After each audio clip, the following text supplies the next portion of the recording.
ఇక మనం కొత్తగా నిర్మించుకున్న పార్లమెంటులో 24/6/2024 నుంచి 4/4/2025 వరకు, అంటే 24th జూన్ 2024 నుంచి 4th ఏప్రిల్ 2025 వరకు 18వ పార్లమెంటు సమావేశాలు జరిగాయి. దీంట్లో మరి లోక్సభలో మన ఎంపీలు అంటే ఓవరాల్గా 17 మంది ఎంపీలు ఉన్నారు. దాంట్లో మన తెలంగాణ అంశంలో ఎవరేం మాట్లాడారు, ఎన్ని ప్రశ్నలు వేశారు, ఎంత అటెండెన్స్ ఉంది ఒకసారి చూద్దాం.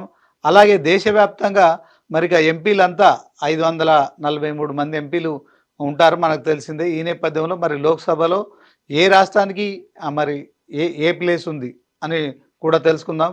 సో అలాగే మన తెలంగాణ ఎంపీలు మొదటి స్థానంలో ఎవరున్నారు, హాజరులో మొదటి స్థానంలో ఎవరున్నారు, ఎవరెన్ని ప్రశ్నలు సంధించారు కూడా చూద్దాం. సో మొట్టమొదటి స్థానం కేరళకైతే మరి ఇక్కడ కనిపిస్తోంది, మనం చూడొచ్చు. అలాగే రెండో స్థానం మహారాష్ట్ర, తర్వాత మూడో స్థానం రాజస్థాన్, ఇక నాలుగో స్థానం తమిళనాడు, ఐదో స్థానంలో ఆంధ్రప్రదేశ్ ఉండగా మరి 12వ స్థానంలో మాత్రం తెలంగాణ రాష్ట్రం ఉందని మనం చెప్పుకోవచ్చు. సో ఇది కొంత మరి తెలంగాణ ప్రత్యేక రాష్ట్రం ఆవిర్భవించిన తర్వాత మరి కేంద్రం నుంచి నీళ్లు నిధులు నియామకాల కోసం సాధించుకున్న తెలంగాణలో 10-12 ఏళ్ళుగా కూడా ప్రత్యేక రాష్ట్రం ఆవిర్భవించినప్పటికీ కేంద్రంలో బీజేపీ సర్కార్ మరి నిధుల విషయంలో వివక్ష చూపుతోంది. సో విభజన అంశాల విషయంలో కూడా వివక్ష చూపుతోంది. ఇవన్నీ కూడా మరి మనకు కేంద్రం మోకాలు అడ్డుతోంది. అభివృద్ధి కావచ్చు, ఇదే అంశంలో మరి అనేక అంశాల్లో కావచ్చు, మరి మొత్తానికి అభివృద్ధి విషయం నిధుల విషయంలో వివక్ష చూపుతుందని మరి కాంగ్రెస్ ఎంపీలు ఆరోపిస్తున్న నేపథ్యంలో ఓవరాల్గా మన తెలంగాణలో 17 పార్లమెంటు స్థానాలు ఉన్న సంగతి మనకు తెలిసిందే.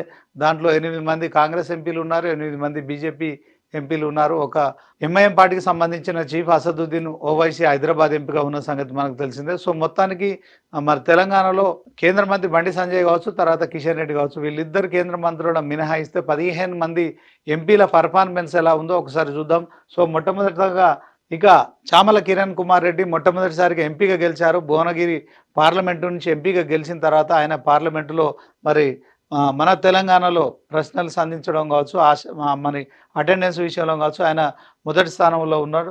సో చామల కిరణ్ కుమార్ రెడ్డికి మొదటి ర్యాంకు, అలాగే అసదుద్దీన్ ఓవైసీ మరి ఎంఐఎం పార్టీకి సంబంధించి హైదరాబాద్ ఎంపీ 2వ ర్యాంకులో ఉన్నారు.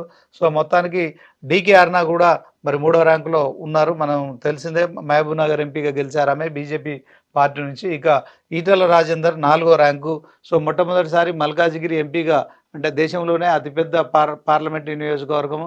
సో దాని నుంచి ఆయన మరి గతంలో ఎమ్మెల్యేగా పోటీ చేశారు, మంత్రిగా పనిచేశారు. మొట్టమొదటిసారి మల్కాజిగిరి ఎంపీగా కూడా పోటీ చేయడం కావచ్చు. హుజరాబాద్ నుంచి ఆయన మరి ఇక్కడ ఎంపీగా పోటీ చేసిన నేపథ్యంలో సో 4వ ర్యాంకు మరి ఇక్కడ ఈటల రాజేంద్రకు ఉంది. సో ఇక 5వ ర్యాంకును చూసుకున్నట్టయితే మరి ఖమ్మం ఎంపీ రామసహాయం రఘురామ్ రెడ్డి 5వ స్థానంలో ఉన్నారు. సో మొత్తానికి కాంగ్రెస్ పార్టీకి సంబంధించి ఆయన కూడా మొదటిసారి గెలుపొందారు. సో దీంట్లో బీజేపీకి సంబంధించిన అంశంలో అటెండెన్స్ చూసుకున్నట్లయితే 92% బీజేపీ ఎంపీలు అటెండెన్స్ ఉంది. అలాగే 316 ప్రశ్నలు అడిగారు.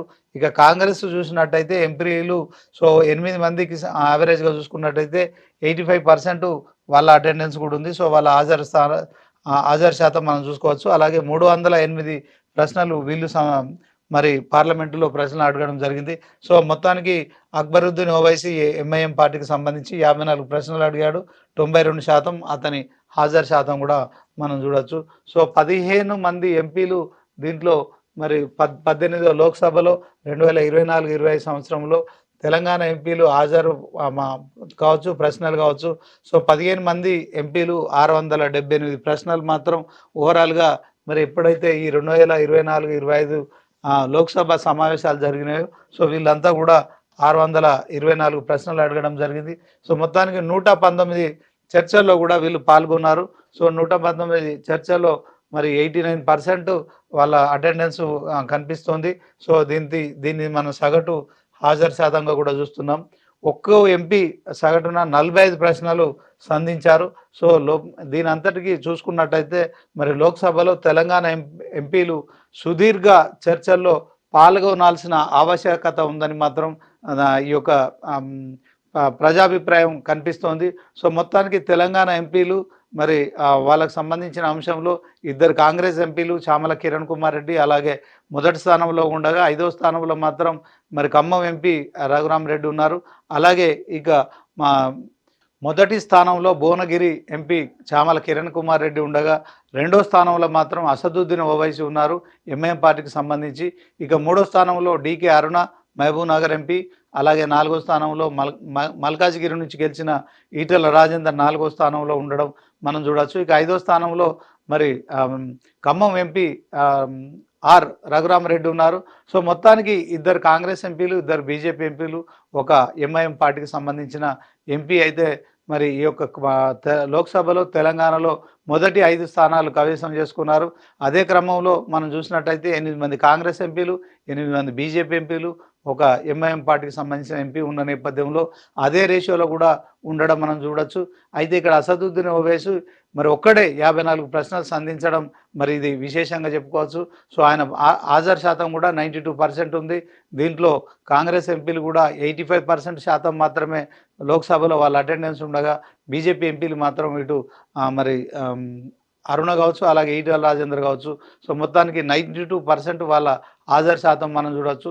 సో మొత్తానికి తెలంగాణ రాష్ట్రంకి సంబంధించిన అంశంలో మరి బీజేపీ ఎంపీలు వర్సెస్ కాంగ్రెస్ ఎంపీలు మరి 8 మంది ఉన్న నేపథ్యంలో సో దీంట్లో తెలంగాణకు మరి గత 12 ఏళ్ళుగా కూడా లోక్సభ బడ్జెట్లో కావచ్చు, తర్వాత నిధుల కేటాయింపు విషయంలో అన్యాయం జరుగుతుందని మరి ప్రశ్నిస్తున్న నేపథ్యంలో తెలంగాణకు రావాల్సిన నిధులు కావచ్చు, అభివృద్ధి కార్యక్రమాలు కావచ్చు, తర్వాత లోక్సభ సమావేశాల్లో ఎంపీలు తమ గలం వినిపించాల్సిన ఆవశ్యకత ఉంది. సో దీంట్లో సుదీర్ఘ చర్చలో కూడా అందరూ పాల్గొనాల్సిన అంశం ఉందని కూడా స్పష్టమవుతుంది. సో అదే క్రమంలో ఇద్దరు కేంద్ర మంత్రులు కూడా ఇటు బండి సంజయ్ కావచ్చు, తర్వాత అటు కిషన్ రెడ్డి కావచ్చు, వీళ్ళు కేంద్ర మంత్రులుగా ఉన్నారు కనుక వాళ్ళిద్దరిని మినహాయిస్తే 15 మంది ఎంపీలు మాత్రం ఓవరాల్గా 89% అటెండెన్స్తో మొత్తానికి తెలంగాణ వాదాన్ని అయితే దేశ పార్లమెంటులో వినిపించారు. సో మొత్తానికి ఇది ఇంకా ఇంప్రూవ్ కావాల్సి ఉంటుంది. అదే క్రమంలో సుదీర్ఘమైన చర్చలో కూడా పాల్గొనాలని కూడా అభిప్రాయాలు వ్యక్తమవుతున్నాయి.